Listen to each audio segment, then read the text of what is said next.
Após denúncias realizadas no Ministério Público do Acre relacionadas a maus tratos a animais, o promotor de justiça que atua na área do meio ambiente, Fernando Henrique Terra, alerta a população quanto às punições para quem for flagrado cometendo maus tratos contra animais. Atualmente a gente recebeu uma atualização legislativa especificamente com relação a cães e gatos.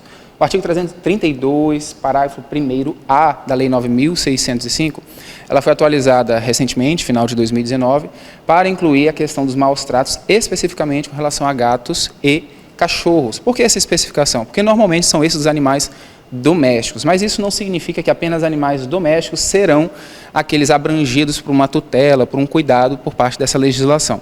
Antigamente, conforme a redação do caput, que é aquela que se previa para todo e qualquer tipo de animal que era maltratado, acabava que a pena ela não permitia, por exemplo, uma hipótese, além do flagrante, mas a pessoa eventualmente continuar presa numa situação de reiteração, de ser uma pessoa que outras ocasiões, seja já tendo cometido outros crimes ou mesmo reincidindo nos crimes de maus tratos a animais, agora ela tem, digamos assim, um prejuízo maior. Prejuízo em que sentido? Ela vai ter uma repressão mais severa.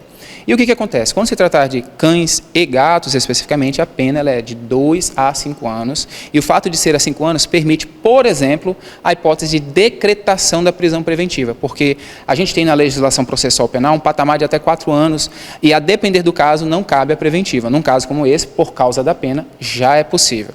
Mas aí fica aquela pergunta, quais são os animais que são quais são as hipóteses, na verdade, em que se enquadra de maus tratos?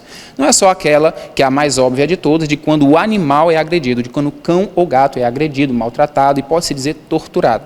Mas é também a hipótese de deixá-lo ao relento, de cuidar desse animal, de alimentar. Então, assim, no geral, para o entendimento, para as pessoas compreenderem agressões, mutilações, espancamento, tudo isso já certamente configura maus tratos. E além de, é claro, se observar que o animal não é alimentado, ou é alimentado com coisas indevidas, ou envenenado, como às vezes, infelizmente, a gente vem percebendo. Então, sim, os exemplos são múltiplos, mas é certo é que, na dúvida, o importante é denunciar, e denunciando pode ser feito, inclusive, de maneira anônima para a polícia, para o Ministério Público, para os órgãos que geralmente fazem esse tipo de trabalho em relação a crimes. Agora, com relação aos animais que vivem em situação de rua, quem compete essa responsabilidade e, digamos que, esse cuidado?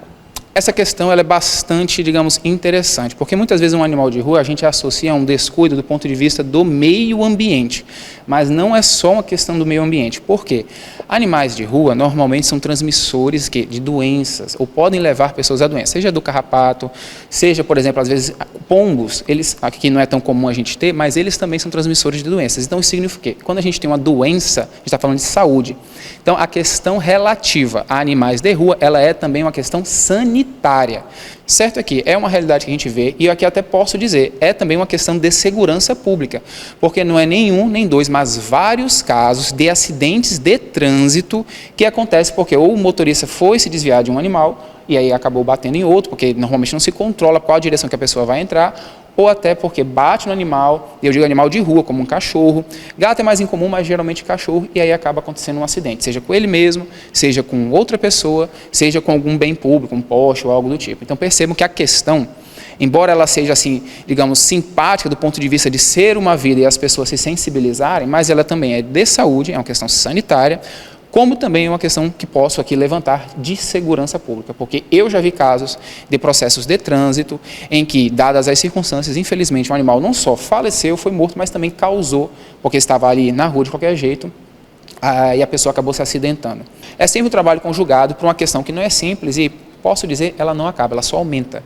Mas eu tenho fé e acredito que, pelo menos, minimizar consequências, como eu te falei, de segurança pública, questão de praticamente abandono, ou até bens privados ou até públicos, onde fica muitos animais e aí eles acabam ali criando uma situação delicada para os vizinhos e tudo mais.